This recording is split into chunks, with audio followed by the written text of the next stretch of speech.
Hello all and welcome back to another Hyp3rblue Reviews.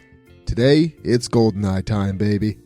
Grab your N64 controllers and set the weapon choice to slappers only, because I want to take a trip down memory lane, as well as discuss my thoughts on playing Goldeneye after 20 plus years. I know this can be a point of contention, that is, talking about possible bad things from a game that brought so many fond memories to people, but bear with me on this. There are some things that haven't aged well. But will those outweigh the positives?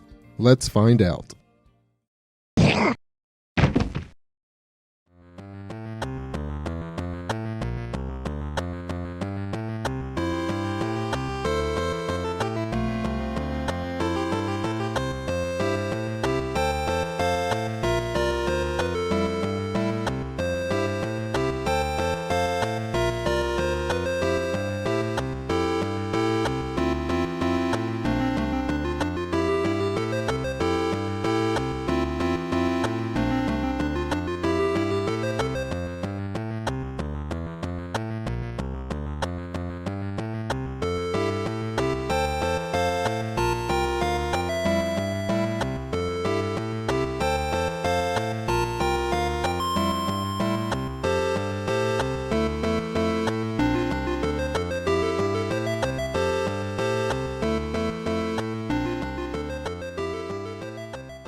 I'm going to skip over discussing the story of the game. I mean, if you're interested, I have a pretty good James Bond movie that explains it. That, or you could watch the George Woods Gaming in the Clinton Years video on it. Of course, I can't remember if he actually discusses the story either, but whatever. Goldeneye for the N64 is the video game adaptation for the movie of the same name. That is, Goldeneye. In fact, Goldeneye for the N64 is probably the best video game movie adaptation that I've played, if I'm being honest. It was developed by Rare and published by Nintendo in 1997. Goldeneye is a game that has received critical praise and won multiple awards.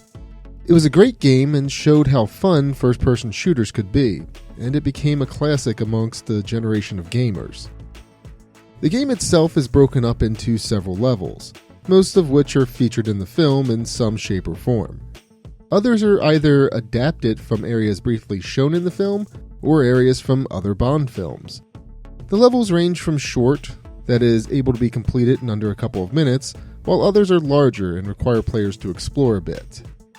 There's also some that are fairly linear, and others that are more open.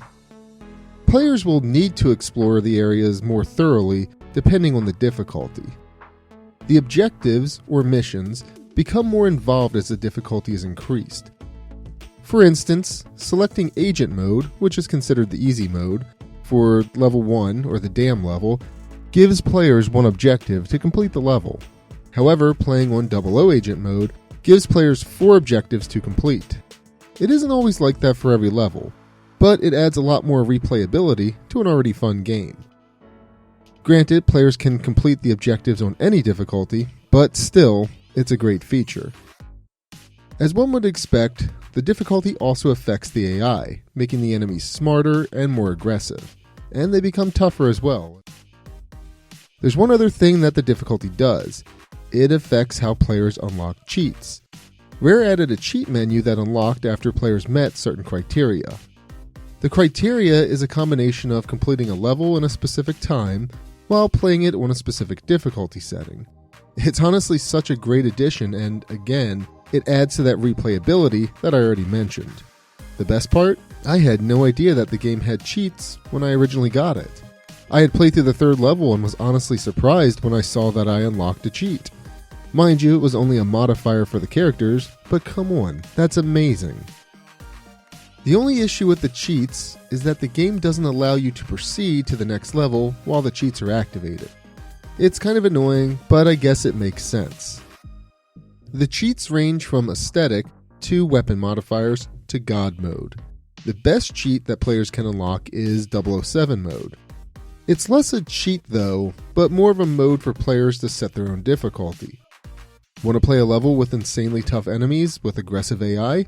You can make that happen. Want it so enemies just stand there and not react? You got it. Again, the replayability factor is through the roof here. One more thing about replayability. let's talk about the multiplayer. Here's something that, I'm sure, tested many a friendship. The multiplayer is played with split screens, so there was nothing that said you couldn't look at the other sections, although if you did, you were a jerk. 2 to 4 players can play against each other in a variety of levels in a variety of different ways, such as a battle royale, capture the flag, or team matches. The weapons can be as limited as you want, or one of the groupings listed in the selection screen. The multiplayer offers a variety of levels to choose from, with some being unlockable after playing through the main game. The character selection is also top-notch. All of the characters from the game are selectable, as well as some bonus characters that are unlocked after completing the game. Everyone always harped on Oddjob because the character was short and therefore harder to hit, but I didn't mind when others used him. If anything, he's more fair than the helicopter pilot. That guy has head protection. The original Bonds were also supposed to be playable as well, but the licensing fees were too expensive, which is unfortunate. So at the end of the day, they were not added to the game. Still though, the selection we got is still amazing. I honestly can't tell you how many hours I sunk in the Goldeneye. I spent hours playing through the main game and playing multiplayer with friends. I always did things I wasn't supposed to do with all the cheats active. Take the silo level for instance. The goal is to set explosives on the missile and take photos, but it's more fun to shoot the explosives and walk through the level while it's on fire. It's also fun to funnel all of the enemies into one area. I used to love locking myself in a room and alerting other people that I was there. I'd close the door every time they tried to open it. It's dumb, but I was a dumb kid, so it was fun for me. My friends and I also created our own games to play while playing the multiplayer matches. We created a game called the Rocket Game for the bunker level. It's essentially a recreation of a carnival game where you shoot the ducks. One player walks back and forth past this door, while the other fires rockets. I promise it looks better if multiple people were actually playing at the same time, but, you know. Again though, it's kind of dumb, but it was still fun. Plus, my friends and I like to watch the rockets fly out of the building. Another game we made up was Proximity Mine and Seek. Basically, one person waits on one end of a map, normally a map that has 2 ends, like facility, while the other lines walls, floors, ceilings, etc. with proximity mines. The goal is for the seeker to make it to the other player without dying from the mines. To think though, all this fun that I and I'm sure others had with the multiplayer game, and it was almost not included in the game.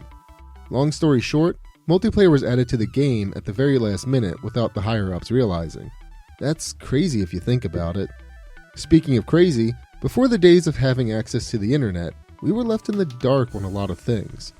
Rare loved to add Easter eggs to their games for players to find. But with Goldeneye, I think there was a lot of unintentional eggs hidden. Granted, there are hidden Easter eggs, like a VHS copy of Goldeneye in the game, but one thing that plagued me and my friends was finding the spider gun that was featured in the instruction manual. My friends and I searched everywhere for that gun, trying to find hidden passages and everything. I even bought a Game Shark to unlock it, but it turns out the spider was just the Clob. The gun was originally named the Spider, but changed due to legal reasons. The instruction manuals were already printed prior to the change, causing so much unintentional confusion for me and my friends. Speaking of other unintentional Easter eggs, there's an island on the other side of the dam in the dam level. I wouldn't have thought anything of it, but there are things that explode when you fire rockets at it. Turns out that island was a section Rare developed for players to access, but they ultimately removed the way to access it. It can still be accessed with a Game Shark though. There's unfortunately nothing there, but it's cool to visit from what I've seen online. Now, I mentioned that there are things that haven't aged well. Hold your pitchforks, please. N64 graphics don't always age the best, but Goldeneye is in the aged pretty well category in my opinion. Granted, the NPCs look ridiculous, but they always did. The gameplay itself is still fun, but I seem to remember being able to do more.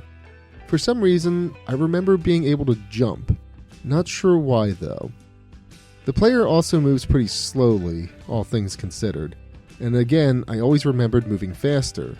but I have a feeling I was using the strafe buttons to get around faster. Honestly, those are the only gripes I have. So no need for those pitchforks at all.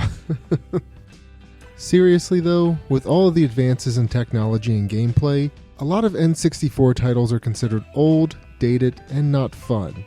And well, while Goldeneye is certainly old and dated, it's definitely still fun to play. Anyway, something I have to mention before I wrap things up is the awesome pause screen. There were countless jokes made about the ridiculousness of it, but it is amazing. To pause, players press start. Simple enough. Once players press start, James will stop and look at his watch. The UI is a menu within the watch. But think about it for a moment.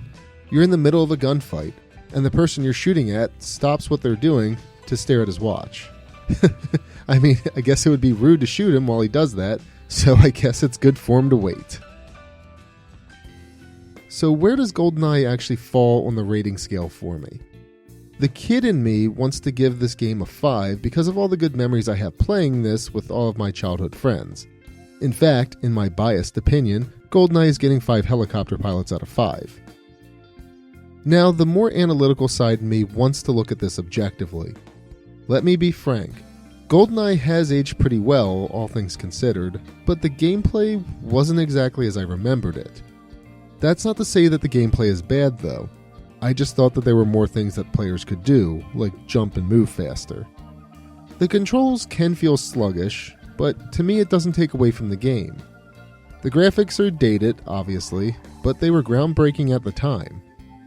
That said, I still had loads of fun playing through Goldeneye, even 20 plus years later. The game is still as fun as I remember. Granted, it's not as advanced as modern FPSs, but it's still fun in my opinion.